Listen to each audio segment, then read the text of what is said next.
By commending the Coalition for Dialogue on Africa for providing a forum for this much needed conversation and for their track record over the years in living up to the refrain that Africans are entirely capable of finding the best solutions to their problems. I must also commend the chair of the coalition, former President Olusegun Obasanjo, for devoting most of his time, resources, and prodigious energy, especially since leaving office, to Africa's most important causes. I'm aware that the coalition is also promoting vaccine manufacturing in Africa and issues of domestic resource mobilization, among other big causes. And we really commend you for all of that hard work. The theme of this event, rising to the challenge of consolidating democratic governance, is wholly appropriate and timely. In any event, the spate of extra-constitutional disruptions to democratic governance should urgently focus our minds on this very crucial matter. 23 years ago, we in Nigeria discarded the yoke of dictatorship and took up the reins of democracy. Since then, a generation of Nigerians has come of age that only knows civil rule and assumes as of right the power to choose their own leaders. This is also the longest stretch of democratic governance in our history. We've witnessed a series of peaceful transitions of power, a huge credit to the democratic sensibilities of our people. Along the way, we are learning valuable lessons that can only make us better practitioners of the liberal democracy that we adopted. We may be in the 23rd unbroken year as a democracy, but in the grand scheme of things, our country, as is the case with several other African countries, is still a young democracy. Many of our institutions are still in their infancy, and we must carefully guide and nurture them into maturity. The price of liberty, as is said, is eternal vigilance. As one of the oldest democracies in a region that has long been plagued by autocratic and extra-constitutional regimes, democracy itself has now become part of the portfolio of our national exceptionalism. Our armed forces are subordinated to civilian command and are fully committed to defending our constitutional order against internal and external threats. When the brave men and women of our armed forces are mobilized for internal missions, they do so under rules of engagement consistent with the principles of military assistance to civil authority and military assistance to civil power. We have a relatively strong civil society that continues to push for greater accountability, transparency, and the deepening of democratic practice. In keeping with our foreign policy tradition, Nigeria has been a clear and strident voice for the promotion of democracy on the continent, and we have been resolute in condemning extra-constitutional seizures of power. Historically, we've also worked hard to restore and preserve democracy in several countries of the world, in places such as Liberia, Sierra Leone, and the Gambia in recent history. At the same time, the events now happening beyond our borders impose a burden on us to exemplify the highest manifestations of democracy at home so that we can more credibly promote it abroad.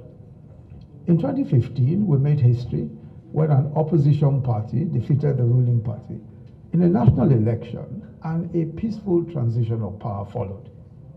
In so doing, we vaulted over a hurdle that we have fallen at in previous attempts at democratic governance.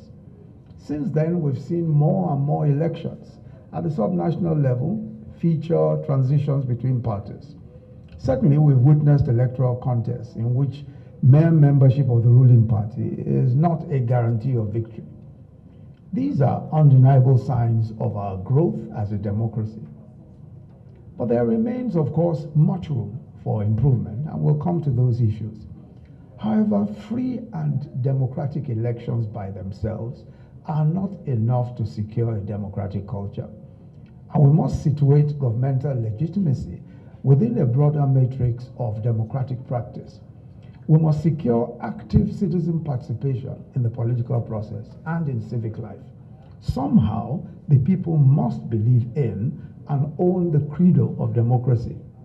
Second, we must ensure the protection of human rights of all citizens and groups. And in this context, the intentional institution and implementation of protections for minority groups is crucial.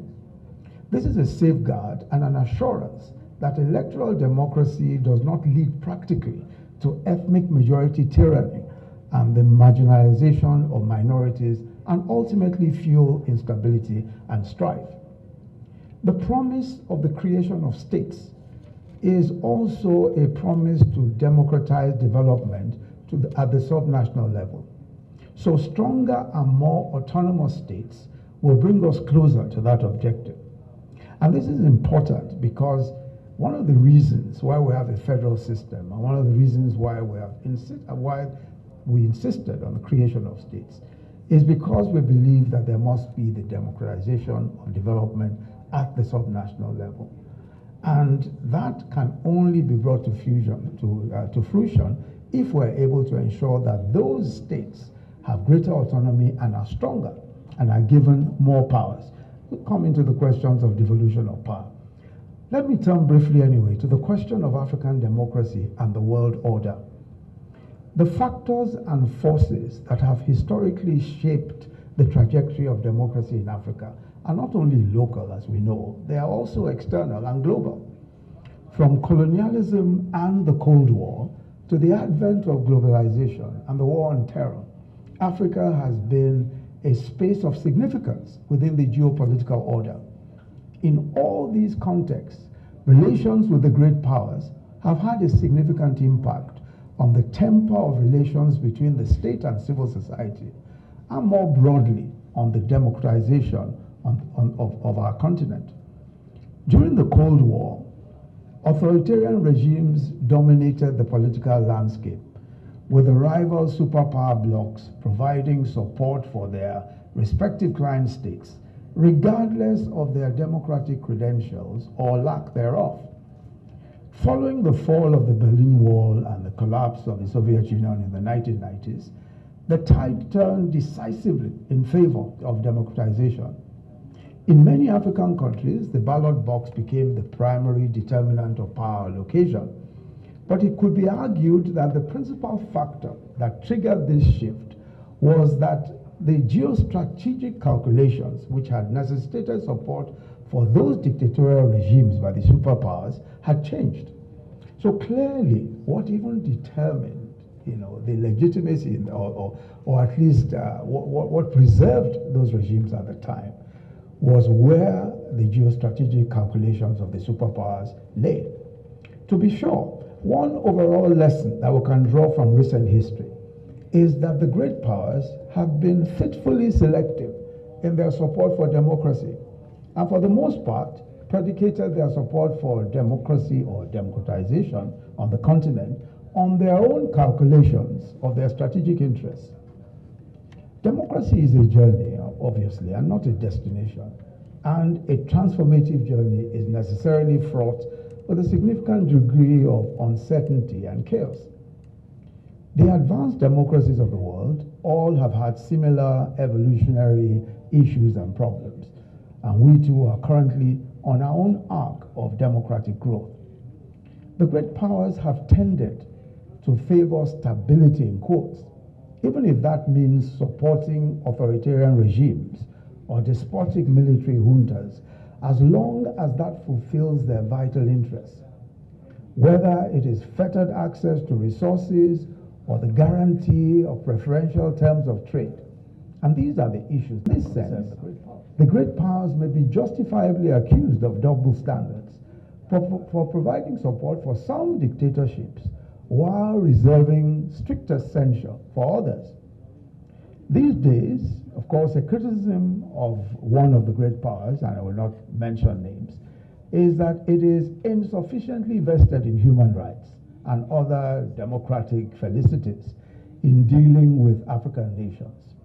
It is criticized for its uncritical embrace of despotic governments as client states. However, this very criticism can be leveled against all great powers that have engaged with Africa in the past. It is clear that the interests of the great powers are rarely consistent with the democratic yearnings of African publics generally.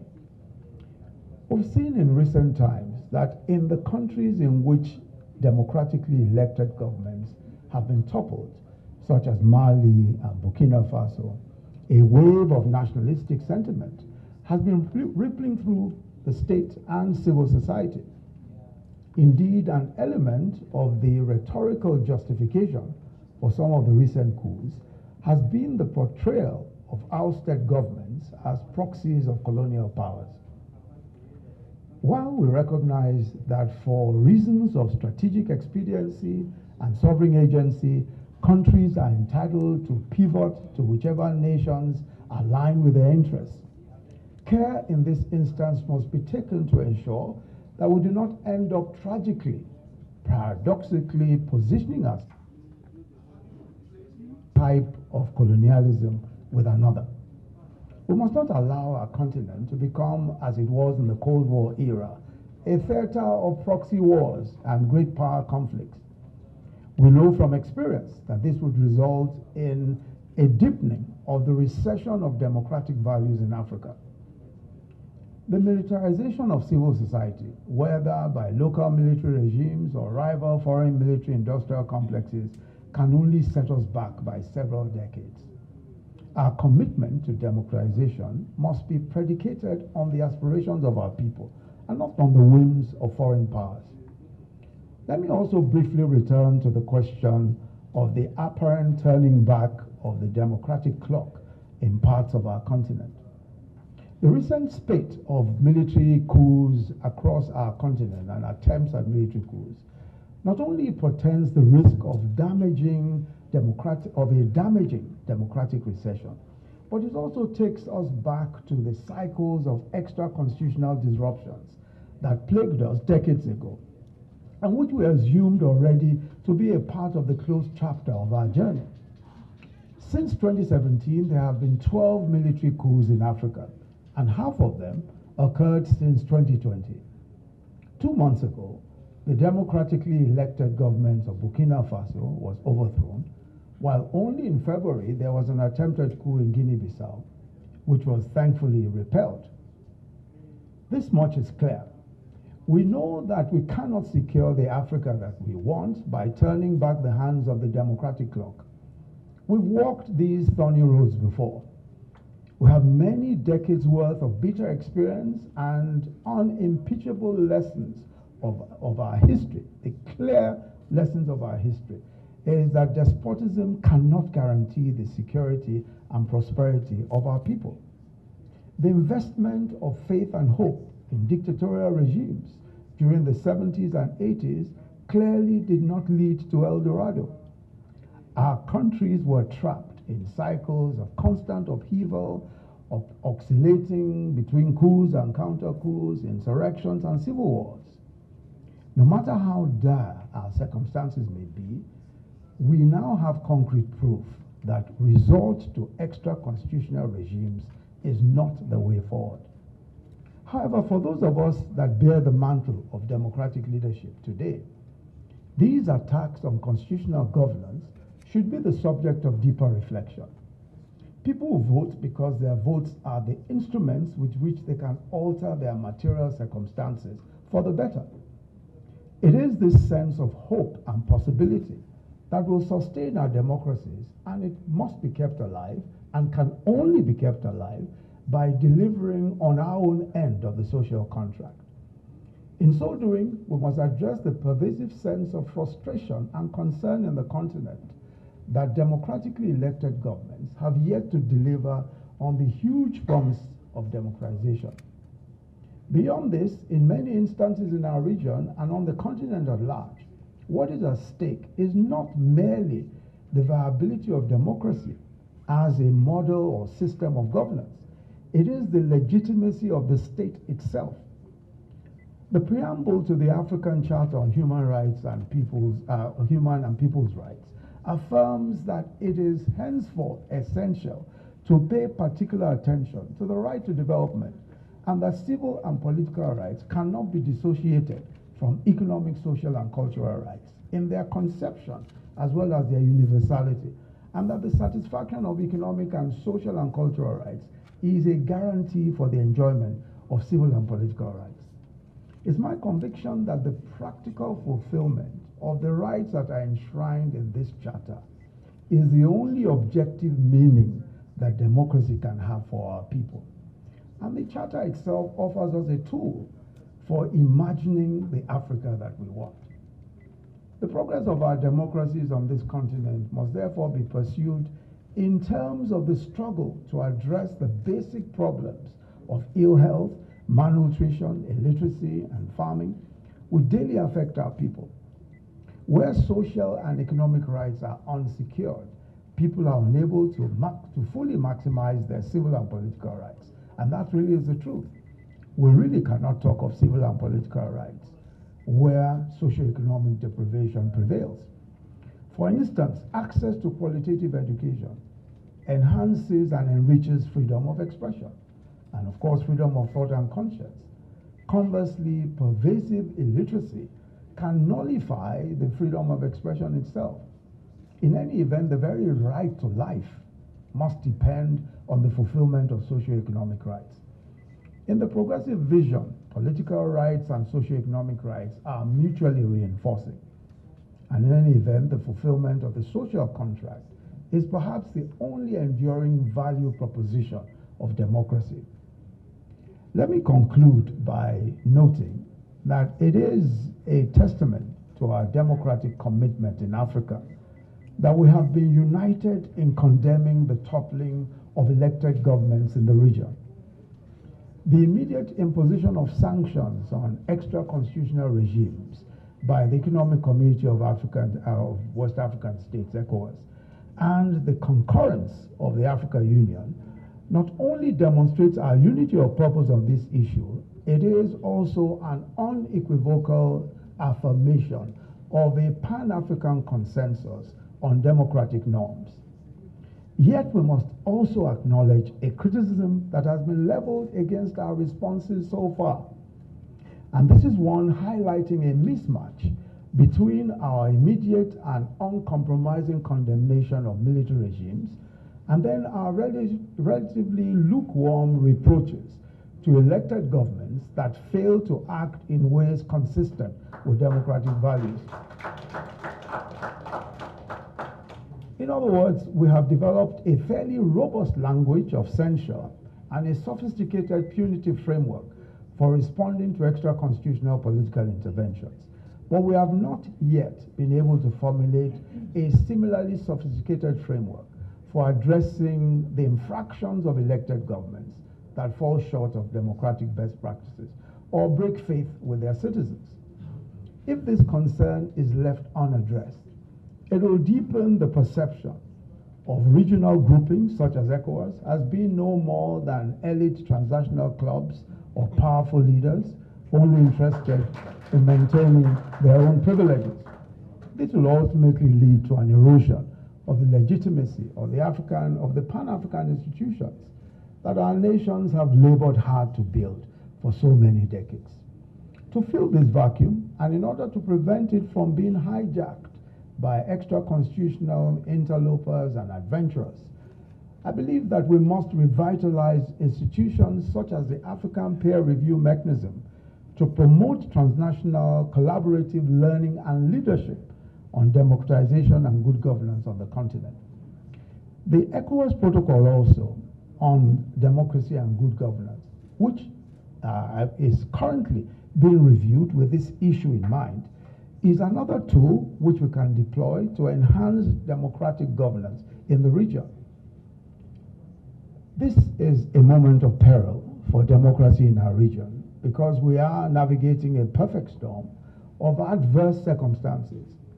A world economy that is reeling from the recessionary shocks of the COVID-19 pandemic, price and supply disruptions from the war in Ukraine, the emergence of armed non-state actors, and all challenges associated with catering for the youngest populations in the world. There is also, and this is also, a moment of opportunity, one in which we can reflect on our democratic progress, strengthen our institutions, and deliver on socio-economic development, and deepen our commitment to building successful democratic states.